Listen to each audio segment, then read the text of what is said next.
여러분 다들 게임 좋아하세요 혹시? 게임 안 좋아하는 사람 없죠, 그죠? 뭐 핸드폰이다, 컴퓨터다. 저희는 정말 게임을 달고 살아요. 그래서 저도 참 게임 좋아하는데요. 그래서 아마 집에서 게임하다 보면은 뒤에서 뒤통수가 정말 따가울 거예요. 부모님이 게임한다고 하면 특히 눈길 많이 주시고 하니까. 근데 이제 요번에 모실 연사는 프로게이머 2군 생활을 하시다가 정보보안가로 직업을 바꾸신 정말 극과 극이죠. 프로게이머에서 안철수를 꿈꾸는 그런 친구예요. 그래서 과연 정보보안 전문가로 일을 하려면 무엇이 필요할까요?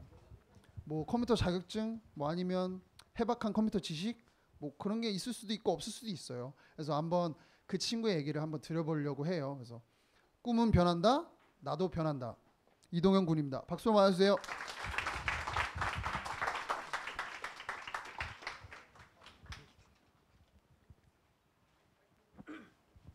안녕하세요. 서울 디지텍고등학교 3학년 재학 중인 이동형입니다.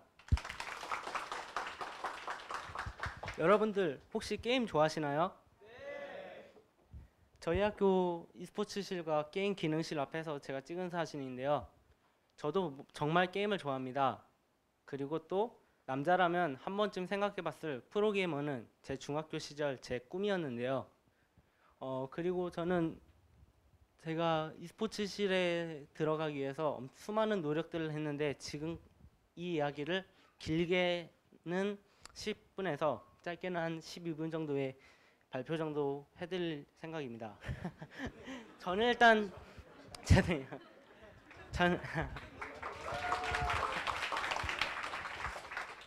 감사합니다. 저는 중학교 2학년 때 시험 성적이 정말 바닥이었어요. 기현이와 마찬가지로 저도 거의 전교 꼴찌 수준의 거의 그 정도의 바닥이 있었는데 부모님께서 한날에 거실에 앉아보라 하셨습니다. 전 근데 그때가 기회라고 생각이 들었어요. 바로 부모님께 제가 꿈꿔왔던 프로게이머란 꿈을 바로 말씀을 드리고 싶었지요. 그래서 아버지, 어머니, 저 프로게이머가 되고 싶습니다. 마치 군인이 되고 싶어 하는 것처럼 말씀을 드렸더니 당연히 전 1초도 안 돼서 후회를 했어요. 중학생이 하라는 공부 안 하고 게임 너 얼마나 하는 거야? 그런 말을 하실 줄 알았어요. 근데 부모님께서는 저에게 의외의 말씀을 해주셨어요. 정말 하고 싶냐? 그리고 되풀이하듯이 정말 하고 싶니? 저는 고개를 끄덕이면서 부모님을 봤는데 부모님은 알겠다고 말씀을 하시더니 방에 들어가셨어요. 그리고 다음날 저는 학원에 다녀왔는데 제 눈앞에는 새로운 키보드와 새로운 마우스와 그리고 그 뒤로 보는 바로 커다란 모니터가 저에게 보였습니다. 부모님께서 저에게 프로게이머가 되고 싶으면 이 정도 장비는 가지고 있어야 되지 않겠냐 하시면서 총 장비 120만 원 총 들였어요. 모니터, 키보드, 마우스 3개만 하는데 그렇게 제 꿈은 시작되었고 제가 다니던 학원은 그달로 끊었고 그 시간에 대신 이제 제가 프로게이머가 되는 그 게임 연습 시간으로 투자를 하였습니다. 그런데 저는 어느 날 이제 고등학생이 되었고 이제 프로게이머단 입단 테스트를 보게 되었습니다. 근데 단번에 자꾸만 한 번에 떨어지는 겁니다. 자꾸만 한 번에 1차씩만 떨어지고 한 명도 이기질 못했어요. 내 길이 아닐까? 진짜 스스로 자꾸만 그런 죄책감에 빠지고 불안감에 빠지고 약 2년간의 거의 지망 프로게이머 연습생 생활을 하면서 깨달았던 그런 제 느낌들이 자꾸만 부모님의 응원도 있었는데 내가 다시 잡아야지 그런 마인드로 다시 잡겠다는 마음으로 한 2달 정도를 더 열심히 했습니다. 그러니까 알고 2달 뒤에 얼마 뒤 이제 신생팀이 생긴다는 소식을 들었어요. 그래서 그 팀의 감독님과 제가 얘기를 한 끝에 입단 테스트를 보게 되었고 그리고 이제 프로게이머 2군 생활을 마침내 제가 원하던 생활을 지낼 수 있게 되었어요. 지금 보시는 많은 프로게이머들인데 게이머들과 이제 제가 접촉하게 되었고 이제 한 2달 뒤면은 바로 제 공식적인 경기가 있는 날이었는데 그래서 얼마 뒤 제가 그 프로게이머단 스타디움에 방문하게 되었어요. 근데 정말 제가 상상했던 그 엄청나게 커다랐던 제 꿈의 경기장이 아니었습니다. 정말 제가 만약 그 북스 안에 들어가서 게임을 100연승할지라도 또 우승할지라도 저한테는 절대로 기뻐하지 않을 그런 장소였습니다. 더더욱이 한국 e스포츠 협회와 블리자드 협회가 사이가 틀어지기 시작하면서 많은 프로게이머들이 잘리기 시작했고 제가 숙소에 있는 것도 무한 경쟁으로 심지어 제가 있는 제 옆에 앞에 바뀌는 게 하루에 한 번꼴로 거의 바뀔 정도로 엄청난 경쟁에 빠지게 됐어요.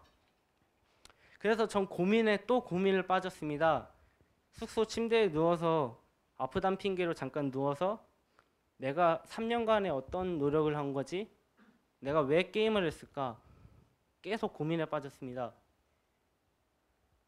다른 애들처럼 그냥 공부나 할 거리라는 생각도 하고 자꾸만 남들보다 처져 있는 기분이 진짜 싫었어요. 결국 어쩔 수 없이 저는 그런 기분을 이기지 못하고 숙소를 나왔습니다. 감독님께 말씀을 드리고 더 좋은 실력이 되면 제가 다시 돌아오겠다는 말씀을 드리고 그리고는 이제 저는 다시 또 다른 고민에 빠졌습니다. 바로 다른 인문계 친구들처럼 인문 과목들을 공부해서 수능 공부를 해서 대학을 가야 할지 아니면은 제가 저희 학교에 맞는 특성에 맞춰서 선취업을 자격증들과 이력을 따서 선취업을 해야 될지 그 두 가지의 고민에 빠졌었는데 저는 일단 제가 아직까지 아는 것이 없고 부족한 것이 많기 때문에 대학에 가야겠다는 생각으로 선진학을 하게 됩니다. 근데 제가 그러던 어느 날에 휴대전화와 인터넷 대리점, 또 대부업체 등에서 개인정보가 줄줄 새고 있습니다. 해킹이나 내부자 유출이 원인으로 추정되는데 800만 건의 개인정보가 인터넷에 떠돌고 있습니다. 개인정보가 유출되었다는 말을 듣게 됩니다. 네이트, 저희가 자주 하는 네이트까지 이런 식으로 안내문까지 날리면서 그때까지는 제가 그렇게 큰 관심이 없었습니다. 해킹 보안이란 게 무엇인지도 몰랐고 그리고 다른 친구들에 비해서 제 3년이란 공백 시간이 너무나 길었기 때문에 제 슬럼프는 한 번에 딱 빠져나올 수가 없었습니다. 계속된 해킹 보안에 관련한 사고들이 일어나고 마침 시위 활동으로 해킹 보안 세미나를 제가 참석할 수 있게 되었는데 그곳에서 바이오링크라는 회사와 그런 것들을 방문하며 해킹 보안의 전망과 여러 비전들을 느낄 수 있었습니다. 그리고는 제가 하나 느끼게 된 것이 있습니다. 내가 왜 게임을 했을까? 내가 왜 게임을 시작했지? 그런 죄책감에 빠지고 있을 때 또 한편으로는 나는 게임을 좋아해서 시작한 거였습니다. 난 게임이 정말 좋았습니다. 내가 만약 다른 게임을 한다면은 다른 것을 좋아한다면 그것도 마찬가지로 나는 그런 열정을 가지고 다시 이어나갈 수 있을 거야라는 생각을 들었습니다. 그래서 저는 해킹 보안을 정말 집중적으로 생각해 보게 됐습니다. 그래서 그것에 대해서 이제 제가 여러 가지를 해킹 보안 세미나들을 다니면서 공부를 했고 다른 친구들이 독서실 가고 뭐 학교에서 야자하면서 공부 필기를 하고 있을 때 저는 그때 이제 발로 뛰어다니면서 여러 세미나들을 다니고 방문을 하고 한국 해킹보안 연구소 연구원이라는 이런 아는 지인분의 도움으로 연구원으로 해서 세미나에 참석할 수 있었습니다. 근데 이때 제일 제가 생각했던 게 한 가지 있습니다. 연구원이잖아요. 학생이 아니라 저희 학교도 아니고 서울 디지텍고등학교 이동영 학생이 아니라 한국 해킹보안 연구소 이동영 연구원으로 되어 있는 것입니다. 내가 학생이란 이유로 왜 해킹보안 세미나에 참석을 하지 못할까? 왜 학생은 세미나에 참석을 하면 안 되는 거지? 그런 생각을 빠졌습니다. 그래서 저는 일단 아는 지인분들을 약 10여 명을 모아놓고 한마디를 했습니다. 우리 청소년들이던 뭐 아무 제약이 없는 그런 해킹보안 세미나를 개최해보자는 말을 해보았습니다. 다들 호응적으로 긍정적으로 생각해 주셨고 저는 그래서 이분을 알게 돼서 제가 해킹 보안 세미나를 쭉 이어갈 수 있었는데요. 이분은 바로 보안뉴스의 편집국장님 권준 국장님이십니다.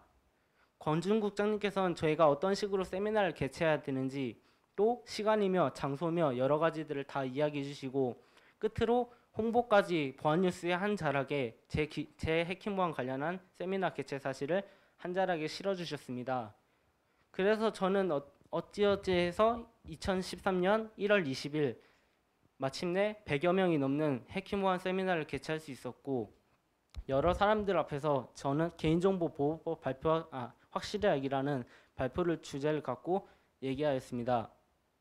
여기서 느꼈던 것은 저 스스로 많이 깨우친 것 같습니다.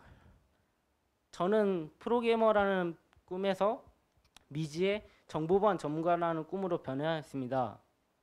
제 자신이 변해가면서 제 성격도 많이 변했는데요. 대표적 예로 저 같은 경우에는 좀 지금 말씀드리면 그렇지만 고등학교 1학년 때 e스포츠를 하면서 담배도 피워봤고 많은 것을 불량적으로 생활했던 저였습니다. 허나 지금은 이제 정말 학교에서 알아주는 선생님들께서 알아주셔서 선생님들의 추천으로 저는 저희 학교 해킹보안 동아리도 생설할 수 있었고 지금 현재 총학생회 자치부 부장이라는 그런 자리에까지 선생님께서 직접 넣어주셨고 더욱더 노력하고 하기 위해서 저는 많은 일들을 하였는데 혹시 꿈이 변하는 게 두려우신가요? 전 두려운 게 아니라 생각합니다. 제가 지금 떨고 있지만 두려운 게 있지만 꼭 하고 싶은 말이 딱 한마디 있습니다. 저는 게임을 좋아했고 그리고 보안이라는 것에도 좋아함을 느꼈습니다. 그래서 게임에서 이제 보안 전문가가 되는 것은 직업은 변할지라도 제가 즐거워하고 제가 또 좋아하는 것 그거에는 변함이 절대 없다고 생각합니다. 그래서 이 자리에 서서 제가 제 꿈이 변하는 것에 대한 즐거움이란 걸 말씀드리고 싶고 그리고 저처럼 만약 꿈이 자꾸만 변해간다 꿈이 난 바뀐다 창업을 하고 싶었는데 저도 창업을 하고 싶었는데 실패를 했거든요. 실패를 했다 그런다고 좌절하지 말고 자기가 좋아하고 즐거워하는 것은 꾸준히 이어갈 수 있으니까 그것을 쭉 이어갔으면 좋겠습니다. 정말 짧지만 감사합니다.